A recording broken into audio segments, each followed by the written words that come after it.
Tala Fou I tala mai Ausetalia le radio Samoa le nei awauli. Sa manatu se tasi tangata New Zealand pensiona o lona malangatu I Thailand o mafua no sana whailonga o le COVID se puluiwa mai malo au whaatasi ai umane o le 2 kilo o fuala au whaasaina. O le tangata e fitu su fitu tausanga na po ina le masino iulai le Australian Federal Police ina ua maua iei whala au whaasaina iei lana atopau na malanga ane mai melepone I au kilani I le fo I mai leo lana malanga mai Thailand. O lo whenga I nei ma morianga I le au mai au whala au whaasaina I le atunu mai ono o atu I le 2 tausanga e whare pui pui ai. O whairoa le Australian Border Force o le pauta pae no lātou mawaina o whaamaonia o whala au whaasaina sana nā mai te tono le lining o le atopau a whamai a ia o ia ua a fia I ni whainga tau whaasase. Fua I whaamaumaunga me le whaamsinonga wa ta wai e le tangata na ia tali tono lo o malanga I Thailand e pikila na whaelonga mai malo au whaatasi mo mata upu tau COVID se puruiwa we mai sa whaafsota I atuai o ia se tangata I le WhatsApp.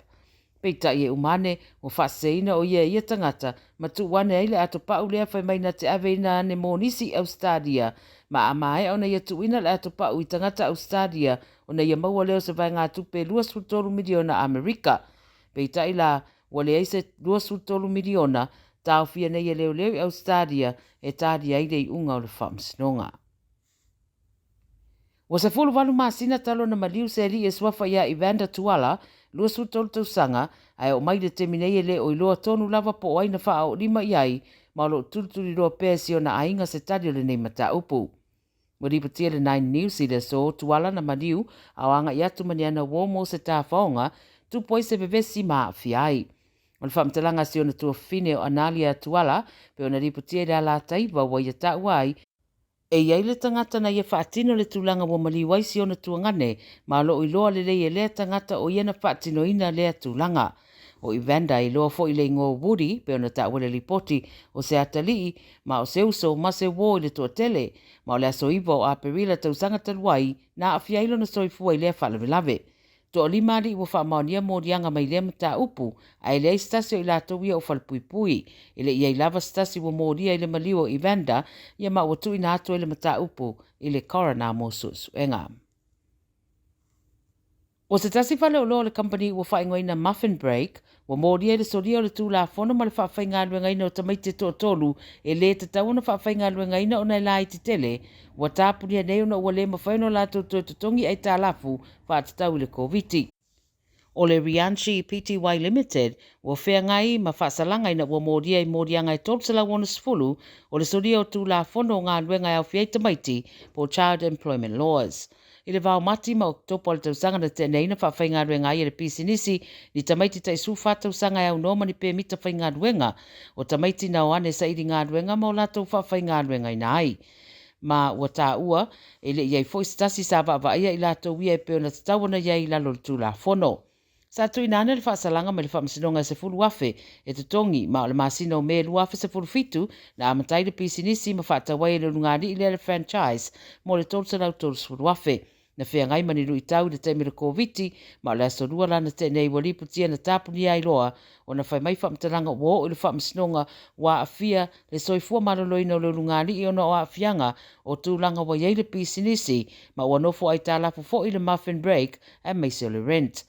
O le whamtalanga le loia sa whea ngai ma le mta upu e au na matua I malama lama, ma wha malama lama le leile vaenga leo le tūla whono, e au fia I le whawhainga ruenga ina o tamaiti, e le ngata ia malama lama le whai pisinisi, ai whapea fo I tamaiti mo lātou a inga wae moni, o lo mana o mia le sosoani tau se leni le tele o a inga, ai tatau foi o na usta ia le tūla whono. Wano whasauni le Medibank e whata I tai le whaaso whainga ruenga le wo latu ta ua se tau mawhainga ia whaare leia ai le soifua maloloina ma le soifua le leio tangata whainga ruenga. O le company le Medibank, o latu whairoa le a whata I taia mo le ono masina le whainga lea mo ana tangata whainga ruenga I lua se lau rima sifulu. O le whainga o le amwhai au na tu umau pēr le tutongi le tangata whainga ruenga e oi ua whaititio na I tū la whainga ruenga. Taru mai le vai tau le COVID ua tele whasuia inga le whaatino ina o ngā ruenga mai ua ina whaatupula ia le mana onga whainga ruenga mai le whale.